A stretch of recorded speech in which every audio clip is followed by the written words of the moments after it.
Aujourd'hui, on vous fait le débrief de La Familia.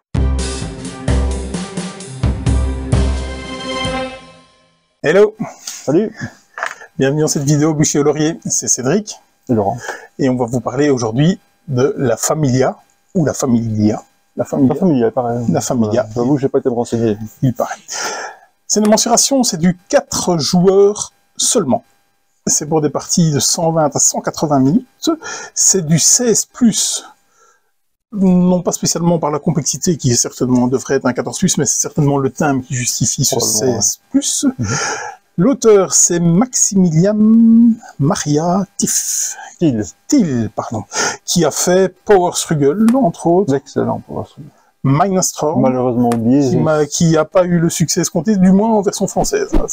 Ouais, mais c'était en collaboration avec le Baldric, si je me rappelle bien. Okay. Comme pour Power Struggle. Mais Power Struggle, c'est un vieux jeu, mais si vous le retrouvez dans les vieux pots qu'on fait les meilleurs trucs, et je confirme pour celui-là. Et donc ici, je pense que c'est une des premières fois. C'est pas la première fois où il est tout seul. Il est seul, oui. Et pour ma foi, il continue.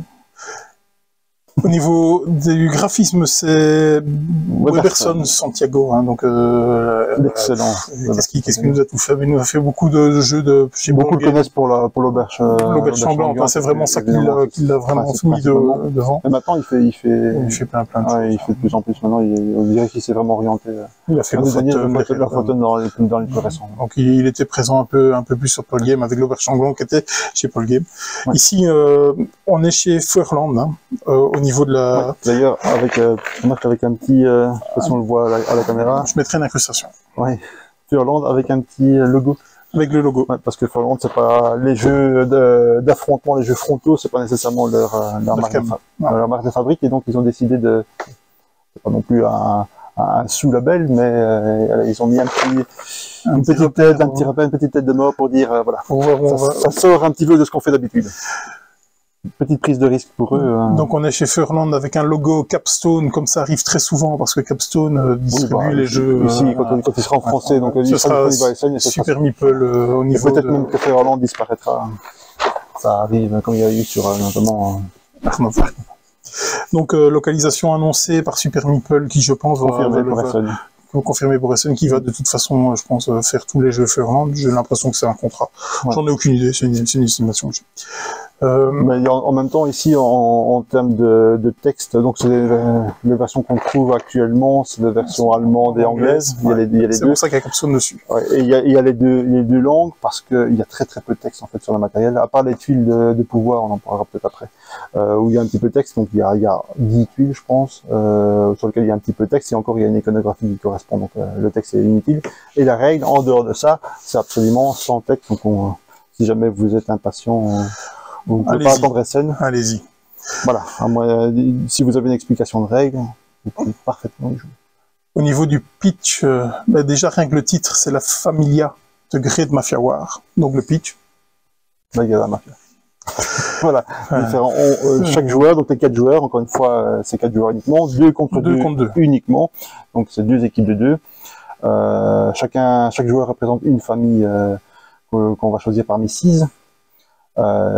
Qui ont leur propre plateau de joueurs, puisqu'il y a une petite asymétrie. Totalement asymétrie. C'est pas un route non plus, mais il y a une asymétrie entre chaque équipe. Ce qu'il faut noter aussi, quand on a parlé du nombre de joueurs, c'est que c'est un 2 contre 2, mais on joue vraiment sa propre famille. C'est-à-dire que les échanges, en dehors des échanges tactiques, où on va attaquer, comment, etc., le reste des échanges est très limité. Le matériel, on ne s'échange pas. La seule chose qu'on peut s'échanger, par exemple, ce sont les pièces de monnaie, l'argent. Mais pour chaque pièce qu'on en offre, entre guillemets, à son coéquipier, ils font défausser une à la banque. Donc le jeu est fait pour que on gagne et on perd en équipe, mais chacun joue vraiment son jeu, et c'est super important. Pour ceux qui n'aiment pas le coop, moi qui suis pas un joueur de coop, j'ai aucune sensation de coop là-dedans. Et en même temps, le côté collaboration stratégique pour la gestion des ordres est hyper important, mais hyper sympa. Mais on n'a pas ce sentiment vraiment pas du tout le même sentiment qu'un jeu coop. Et il y a relativement peu, encore une fois, chaque famille a sa propre autonomie. Il y a peu de chances d'avoir un joueur alpha. Oui. Dans une équipe. Donc au niveau du pitch, c'est simplement la guerre des mafias, tout simplement. Donc au niveau du survol des règles, On va pas rentrer là-dedans. Hein. mais vraiment un survol. Donc on va sélectionner certains types d'actions qui vont nous permettre de débloquer certaines puissances, certains jetons sur nos... D'abord expliquer que le jeu, c'est une map une carte de la Sicile.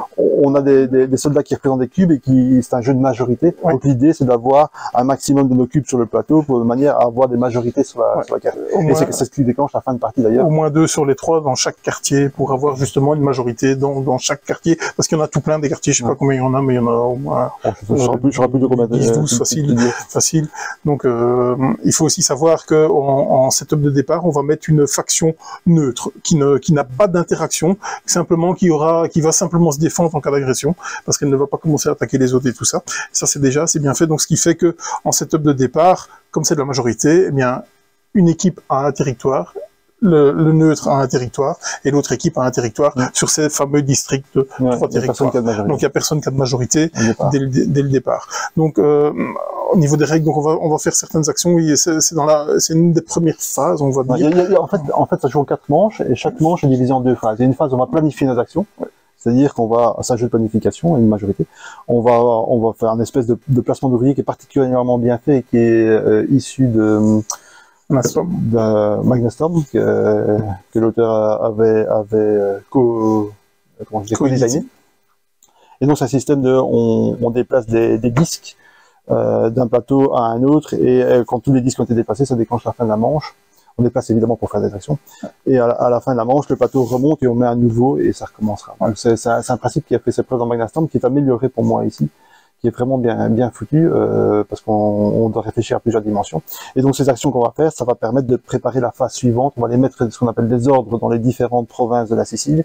Et c'est ces ordres qu'on va révéler à un certain moment et qui vont se déclencher dans la deuxième phase et qui vont créer les mouvements, les guerres, les combats, les ravitaillements, etc. sur la map. Et à la fin de ces 2 phases, on va regarder s'il y a des majorités. Et s'il y a des majorités, on va pouvoir obtenir des bonus. Et s'il y en a suffisamment de majorité dans un camp, à ce moment-là, la prochaine partie est déclenchée. Ouais. C'est un petit peu comme ça que ça fonctionne. Ouais, c'est ça. Donc, on fait ça 4 fois, il y a 4 moves. Donc d'abord la sélection d'actions au-dessus, puis après c'est la résolution de tous ces ordres, des combats. Des combats. C'est pas dans des combats, mais il y a aussi du ravitaillement. Un ordre n'est pas nécessairement un ordre de combat. Oui, parce qu'il y a des ordres de défense et ce genre de choses. Donc c'était vraiment un énorme survol des règles, parce que les règles sont... Attendez-vous quand même à 1 heure d'explication de règles au début. À peu près 45 minutes, 1 heure facilement.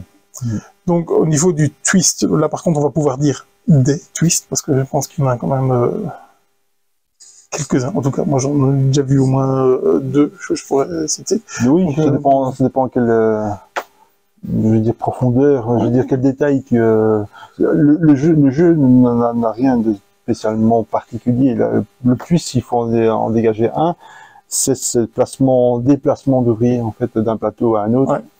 Pour faire ces actions, parce qu'il faut réfléchir encore une fois à plusieurs dimensions. C'est sympa et c'est ce qui change un petit peu, ce qui sort un peu de l'ordinaire. Le fait que ce soit 2 contre 2 aussi, c'est pas nécessairement courant uniquement.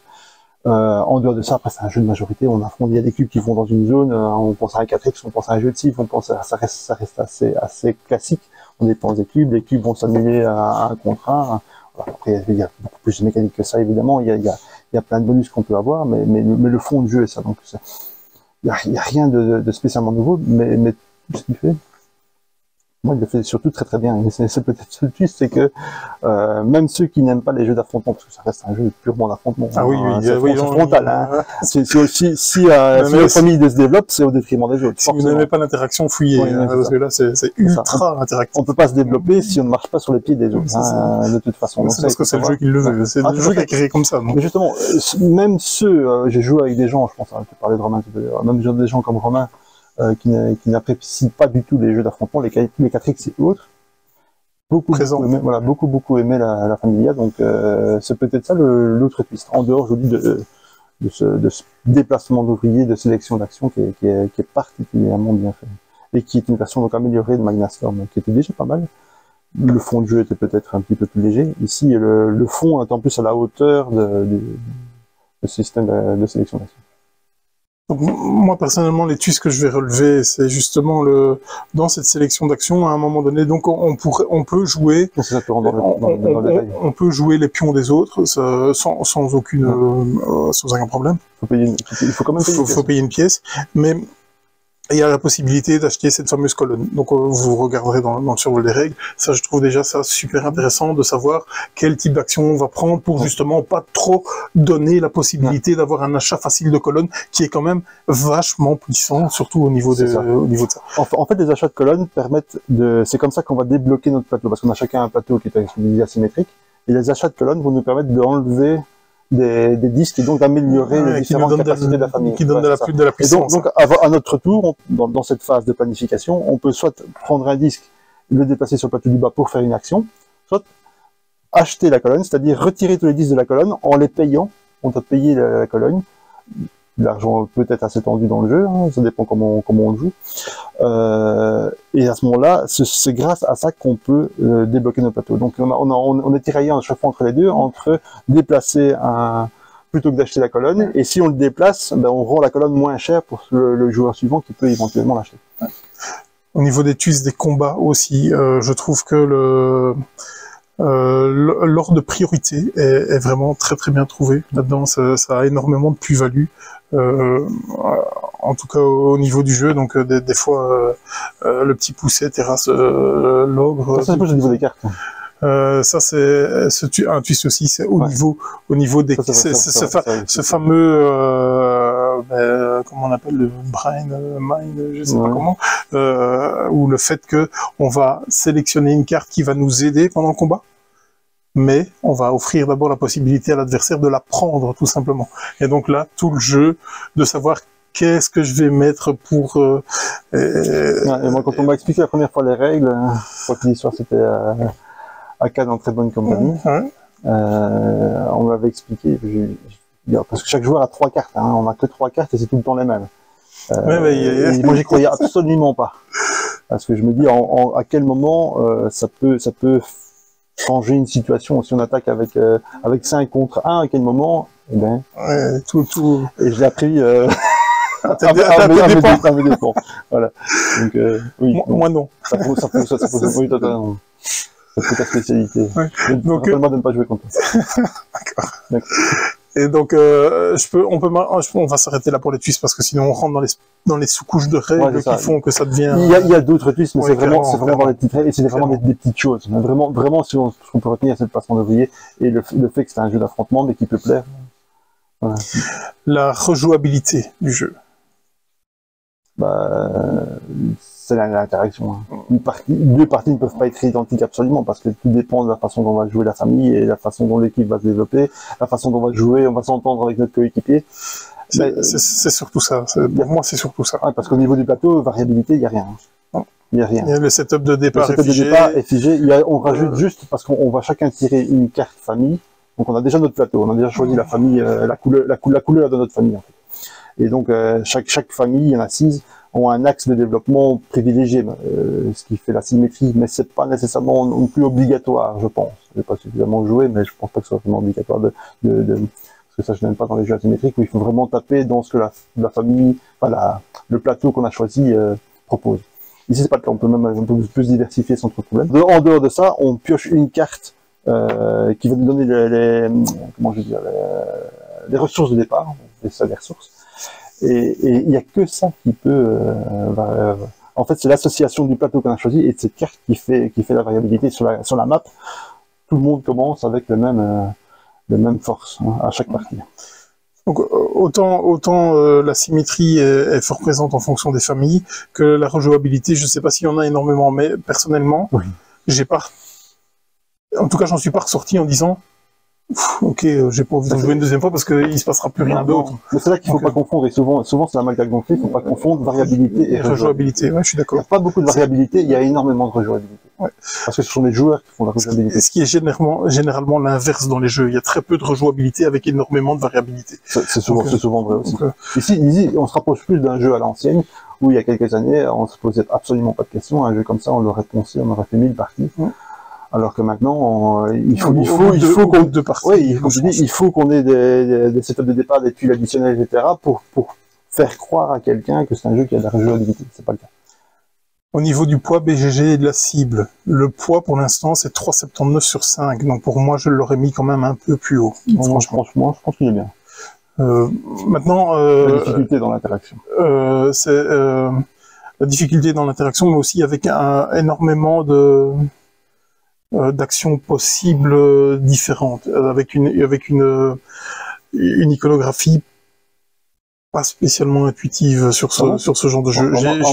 J'ai vraiment particulièrement réussi. J'ai terminé la partie toujours avec encore des doutes sur certaines actions. Ah bon? En tout cas, peut-être que je me suis trop appuyé sur mon partenaire à ce moment-là. Donc ça c'est peut-être bien possible. Ouais, je pense parce qu'honnêtement, moi je trouve justement particulièrement bien fait. Quand on a l'habitude d'un Yanatu de quoi dans des gros jeux, c'est quand même largement supérieur à ce niveau-là. Pour moi, il y a zéro. Et même les tuiles qu'on ne connaît pas, qu'on n'a jamais vu, parce qu'on a des ordres qui sont propres à la famille, même celle-là, honnêtement, on retourne dans la règle pour confirmer, mais bien souvent, on comprend rien qu'à voir l'iconographie. Moi, je n'ai qu'une partie. Ceci explique peut-être cela. Au niveau de la cible, clairement, pour moi, on est clairement sur un jeu expert. Vraiment. Donc, il n'y a même pas photo. Essayez pas de trouver des initiés machin. Ne fût-ce que déjà par la durée de partie, qui ne sera pas un joueur casual avec un... Ouais, c'est du 180 minutes, c'est le minimum. Souvent, si on joue tranquille, c'est d'une heure par joueur, et donc c'est 4 joueurs uniquement, donc vous allez faire le calcul. Si vous rajoutez des règles, on est parti pour c'est des jeux d'une après-midi, quoi, d'une longue soirée. Au niveau du matériel, ça devrait aller vite, parce que moi, personnellement, je relève rien de négatif au niveau du matériel. Les plateaux double layer, très légèrement double layer. Voilà, c'est des pions, est-ce qu'on pourrait dire... Tout en bois, le carton est suffisamment épais. Oui, il y a pas à dire, il y a pas à dire. Maintenant, on pourrait commencer à dire, ouais, on aurait peut-être aimé des meeple sulfs, on oublie. C'était pas un Kickstarter, hein, et pour moi, il y a même des rangements. Oui, c'est bien, franchement, la boîte, c'est une 90 €. Je ne suis absolument pas choqué, vu le matériel et la qualité du matériel, ça ne me pose aucun problème de proposer le jeu. Je sais pas ce que chaque joueur a un rack comme ça, rempli de pièces en bois. En plus d'un plateau, en plus de tuiles, etc. Rien que ça déjà, et il y a 6 familles, donc 6 fois ça, plus les pièces, plus encore le matériel des neutres. Donc c'est comme si presque il y avait 7 familles.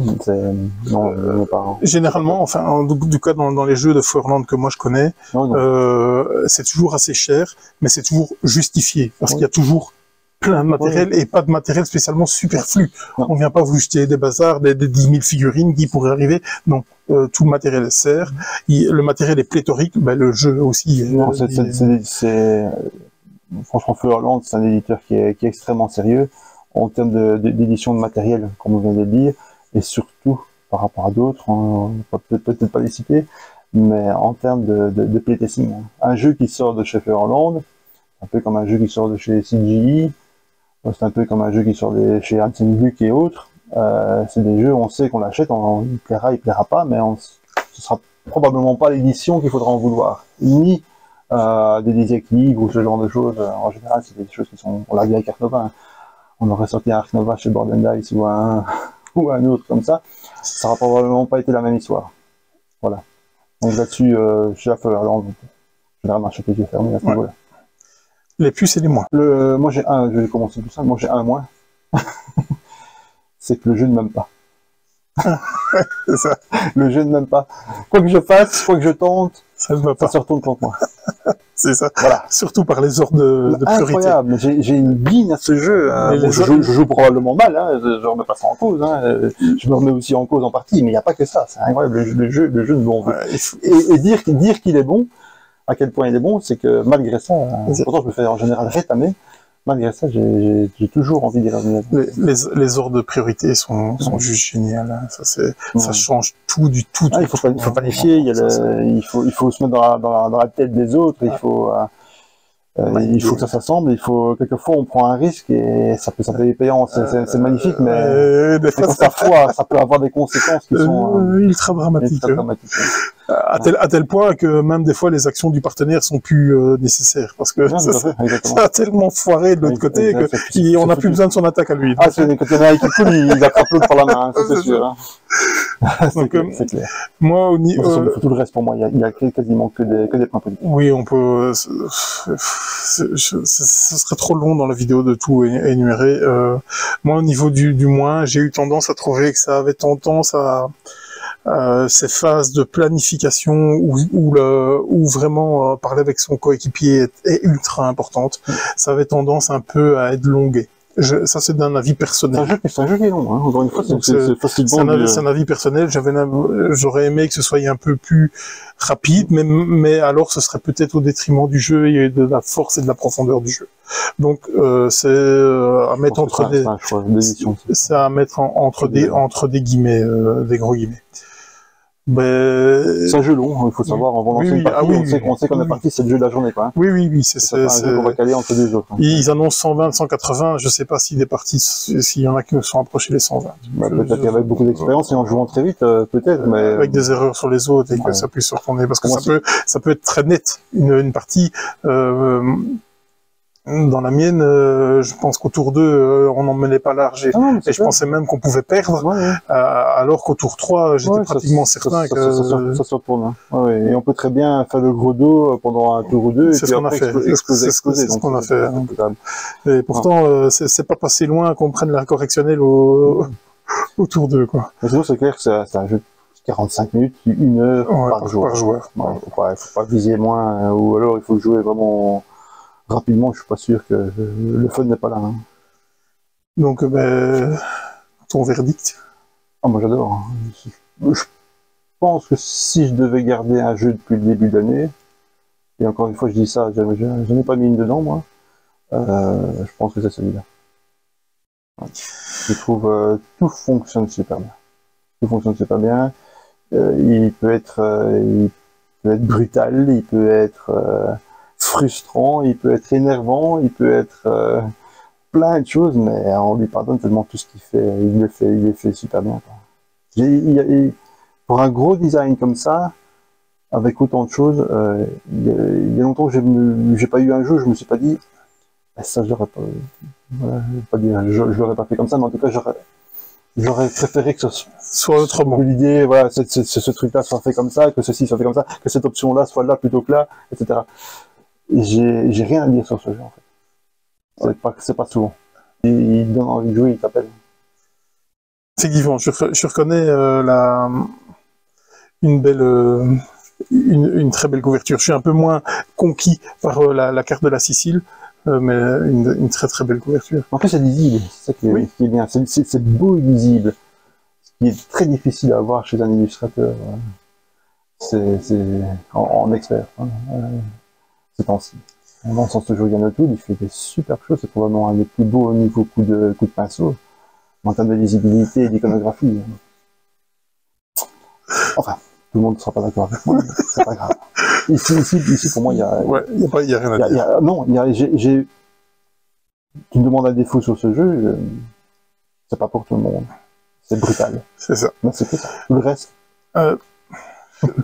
Je sais pas si c'est pas pour tout le monde parce que mon avis est ultra positif aussi sur le jeu. Pourtant, maintenant, moi, j'étais persuadé de le détester. Donc, quand on part comme ça, même des gens comme toi qui peut être. Pourquoi? Parce que je déteste vraiment qu'on puisse, non pas spécialement l'affrontement, détruit. Je déteste qu'on puisse s'acharner vraiment sur. Tandis qu'ici, c'est juste pas possible de s'acharner. C'est du 2 contre 2 et il faut y aller. Donc on peut pas parler d'un acharnement parce qu'on sait qu'on va se rentrer dedans et c'est le jeu qui est comme ça. Donc à partir du moment où on accepte ce genre de choses, ça se passe très bien. Le fait aussi qu'on puisse être en équipe et donc in fine ne pas se faire ne pas que ce soit du 3 contre 1 par exemple. Et donc le côté coopératif du jeu. Moi je suis un joueur de coop.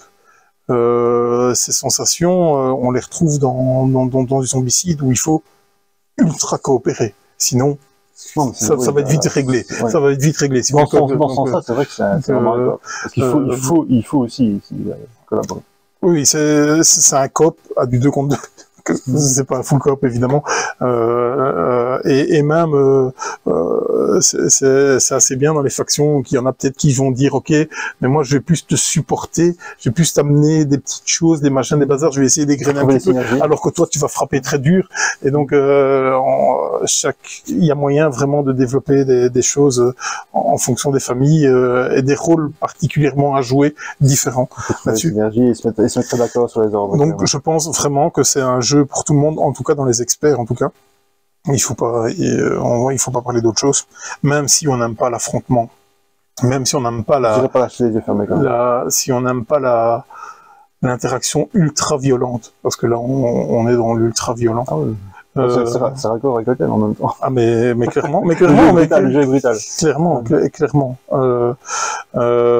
disais ça par exemple, c'est quelque chose qu'on n'a pas mentionné, c'est que pour justement faciliter cette coopération, cette synergie, c'est qu'on a non seulement une lettre de jeu, mais on a aussi, chaque équipe, un mini plateau, en fait, une carte qui représente la Sicile, avec les différentes régions, etc. Et on peut montrer, discuter à l'adversaire, moi je fais ça pendant que tu fais ça, etc. C'est exactement ça. C'est vraiment bien fait. Dans n'importe quelle autre édition, on n'aurait pas trouvé. Ils ont poussé jusqu'à avoir, pour les 4 familles, il y a chacun un récapitulatif des différents ordres qu'on peut débloquer. Oui, chez les autres. Ouais, donc on va prendre ces rappels en fait de l'équipe en face, de manière à pouvoir voir en fonction de ce qu'ils prennent, ce qu'ils peuvent débloquer. Ouais, et surtout pour donner les ordres, la chronologie des ordres. Exactement, parce que ça c'est l'initiative. Ça c'est l'initiative, ça c'est la pierre d'achoppement du jeu. Si vous arrivez à bien maîtriser l'initiative, vous allez faire des choses, des merveilles à ce jeu-là. Et si par contre, si vous la maîtrisez mal, ça peut très mal se passer. Donc encore une fois, il faut voir ce que les autres ont mis en face. Si vous allez devoir supputer ce genre de choses, qu'est-ce qu'ils pourraient faire? Je pense qu'ils vont faire ça. Il faut penser qu'est-ce que l'autre pense, qu'il pense que je pense. C'est du guessing, du double guessing et tout ce qui va avec. Donc ça, par contre, moi, en tant que première partie, je suis totalement incapable d'aller voir ce genre de choses. Je me suis appuyé sur Ben, qui avait déjà quelques parties, qui lui a dit, à mon avis, ça va être ça, à mon avis, ça va être ça, ce qui a facilité la victoire. Donc, parce que ce genre d'analyse est très pertinent. C'est là que je sais que je suis particulièrement mauvais. Ce qui explique en partie. Les résultats. Les résultats, exactement, au bout du compte. Mais tout ça pour dire, on revient avec que l'édition est super bien pensée, avec ses aides. Je pense pas qu'il y ait beaucoup d'éditeurs, on aurait eu ce genre de choses à disposition par défaut. C'est un truc qu'on aurait dû imprimer sur BGG. Voilà. Et là aussi, pour dire que pour moi, ce jeu, il n'y a rien à dire, aussi bien au niveau d'édition que du jeu. Donc ton verdict sera sans appel. Voilà, je dis, on est ici en avril, je pense pas, pourtant on a joué à des gros jeux, à Hégémonie, beaucoup de jeux attendus. Stationfall, même des Splotter, Saskia-Ridge, moi c'est mes idoles. Voilà. Je pense que si je devais en garder un, c'est celui-là. Alors, moi je suis moins dithyrambique parce que c'est clairement pas un jeu pour moi, même si j'ai extrêmement apprécié ma partie, j'ai trouvé ça ultra positif. Donc pour moi, de toute façon, c'est un laurier, mais très large, quoi qu'il arrive aussi. Est-ce que de moi-même, je vais pas y proposer d'y rejouer parce que voilà. C'est pas ta cam au départ. Donc c'est pas ma cam au départ. Mais si on me dit on va jouer à ça, je vais pas dire non. Non, clairement pas. Mais c'est déjà énorme pour toi de ne pas refuser une partie de ça. Ah oui, mais je veux te proposer plein d'autres jeux dans le genre, tu vas me dire non. Ah oui, surtout que... Donc c'est déjà une énorme victoire. Ah oui, non, mais clairement, mais de loin. Et donc, si tu me dis on va jouer à ça, je dirais oui, et j'y vais pas à reculons. Et j'y vais pas en disant, j'aurais quand même préféré faire autre chose. Même si, peut-être que j'aurais préféré faire autre chose. Mais, je prendrai beaucoup de plaisir à y revenir, en tout cas, même s'il n'intégrera pas ma ludothèque. Parce que, voilà, c'est tellement pas pour moi. Je l'aurai. Tu l'auras. Ok. Pour moi, tu l'auras. Ok. Sinon, c'est faute de goût. Peut-être bien, oui. En même temps, en même temps, t'as bien pire que ça, t'as entendu. Voilà. Et tu te démolis tellement mon jeu préféré.